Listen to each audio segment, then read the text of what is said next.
ಭಾರತ ಪಾಕಿಸ್ತಾನದ ನಡುವೆ ಕದನ ವಿರಾಮ ವಿಸ್ತರಣೆ ಆಗಿದೆ.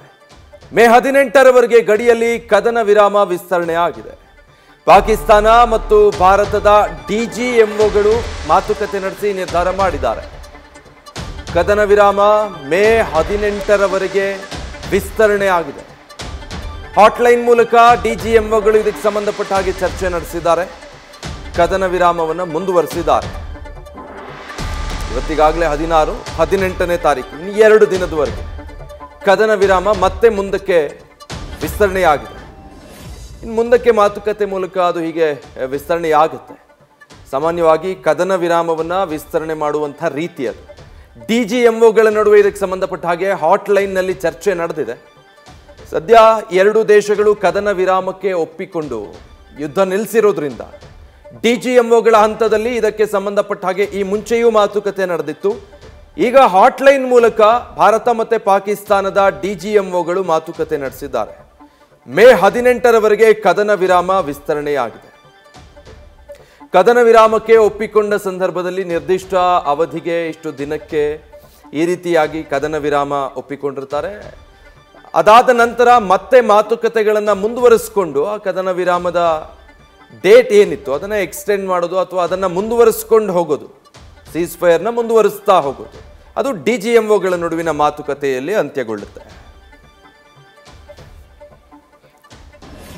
ಡೀಟೇಲ್ಸ್ ಕೊಡ್ತಾರೆ ಈ ಬಗ್ಗೆ ನಮ್ಮ ಪ್ರತಿನಿಧಿ ಚಂದ್ರಮೋಹನ್ ಲೈವ್ ನಲ್ಲಿ ಜಾಯ್ನ್ ಆಗ್ತಾ ಇದ್ದಾರೆ. ಚಂದ್ರಮೋಹನ್, ಸೀಸ್ ಫೈರ್ ಮತ್ತೆ ಎಕ್ಸ್ಟೆಂಡ್ ಆಗಿರೋದು ಡಿಜಿಎಂಒಗಳ ನಡುವಿನ ಮಾತುಕತೆ ನಂತರ, ಡೀಟೇಲ್ಸ್ ಹೇಳೋದಾದ್ರೆ?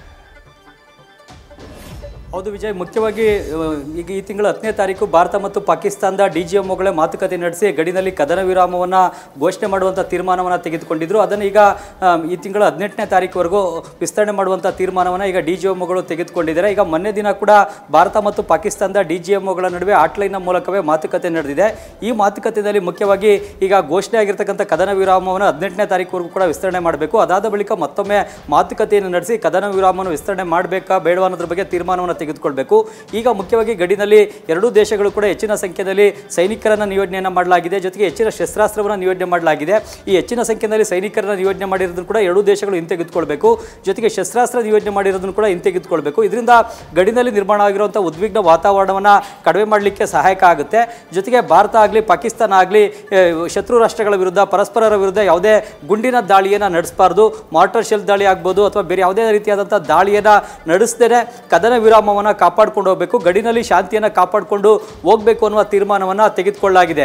ಈಗ ಮುಖ್ಯವಾಗಿ ಈ ತಿಂಗಳ 7ನೇ ತಾರೀಕಿಂದ 10ನೇ ತಾರೀಕುವರೆಗೂ ಭಾರತ ಮತ್ತು ಪಾಕಿಸ್ತಾನದ ಗಡಿನಲ್ಲಿ ಉದ್ವಿಗ್ನ ವಾತಾವರಣ ನಿರ್ಮಾಣ ಆಗಿತ್ತು. ಭಾರತ ಮೊದಲನೇದಾಗಿ ಪಾಕಿಸ್ತಾನದ ಉಗ್ರಗಾಮಿ ನೆಲೆಗಳ ಮೇಲೆ ಏರ್ ಸ್ಟ್ರೈಕ್ ಅನ್ನು ನಡೆಸಿತು. ಅದಾದ ಬಳಿಕ ಪಾಕಿಸ್ತಾನದ ಸೇನಾ ನೆಲೆಗಳ ಮೇಲೆ ಏರ್ ಸ್ಟ್ರೈಕ್ ಅನ್ನು ನಡೆಸಿತು. ಇದರಿಂದಾಗಿ 2 ದೇಶಗಳ ನಡುವೆ ಉದ್ವಿಗ್ನ ವಾತಾವರಣ ನಿರ್ಮಾಣ ಆದ ಬಳಿಕ ಪಾಕಿಸ್ತಾನವೇ ಭಾರತದ ಮುಂದೆ ಕದನ ವಿರಾಮದ ಪ್ರಸ್ತಾಪವನ್ನು ಇಟ್ಟಿತ್ತು. ಅದನ್ನು ಭಾರತ ಕೂಡ ಒಪ್ಪಿಕೊಂಡಿತ್ತು.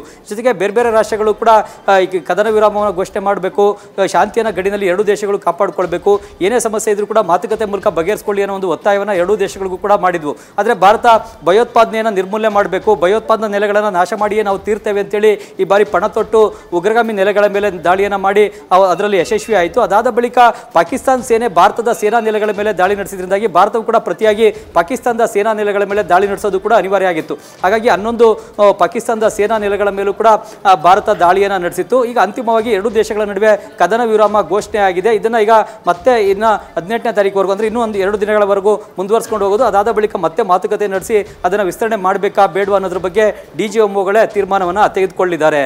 Vijay, thank you Chandramohan. News first, ನಿರ್ಭೀತಿಯಿಂದ ನಿಮ್ಮ ಪರವಾಗಿ.